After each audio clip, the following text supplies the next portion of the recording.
Hello, my name is Eddie Tofpik. I'm Head of Technical Analysis and Senior Markets Analyst at ADM Investor Services International Limited. And here's your weekly technical analysis of LME 3-month lead and tin. I'll start with LME 3-month lead. It's comforting to see, even after the falls in late September, maybe even because of those eventually restricted falls, that the market is still keeping within the broken May to October 2020 bullish shift pitchfork.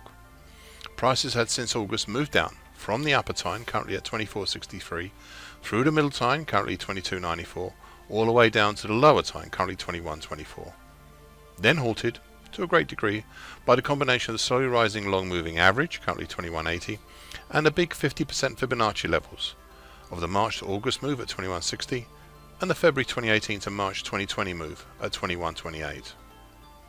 The market consolidated and in early October started to rise again, back up through all lower supports that were now resistances, and peaking out last week and the week before at the upper tine.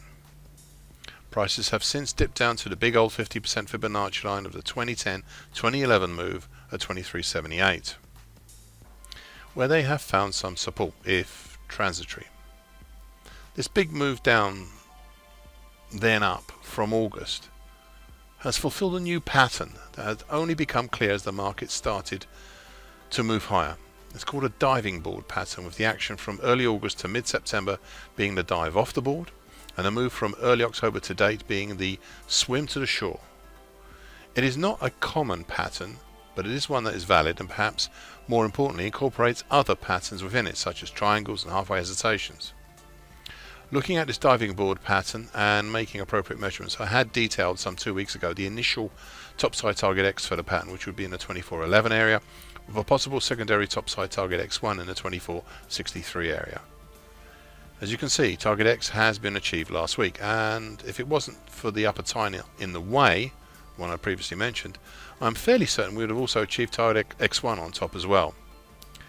However, so far it seems I may have to either postpone target X1 or retire it completely. You see, it all depends on whether the action from the start of October to now is either a topping action, the pattern which is yet to be determined, or it is a possible bullish halfway hesitation, maybe even a full bull flag. That is why the next few weeks will be interesting, as we will eventually see the construction of whether this is a top or a continuation pattern. LME 3-month tin. I've been repeating this here again and again for months now. Yes, the overall bullish incentive is still alive and strong here. This was and is because the original move up, which started back in March and then translates to a higher level in April, was due to prices moving up over the middle tine, currently 36.535, of the January to March bullish shift pitchfork. Prices even managed to reach up and over the upper tine above, currently at 38.920, back in July and August, and even as one day 2 weeks ago, prices breached the upper tine. Yet in all that time, prices have always come back within the folds of this bullish pitchfork. In all this time, this bullish pitchfork had and has driven prices higher. Admittedly, I believe that no market can move head on one direction all of the time. Thus, we saw a major correction back in August, and again in late September, and one last week as well.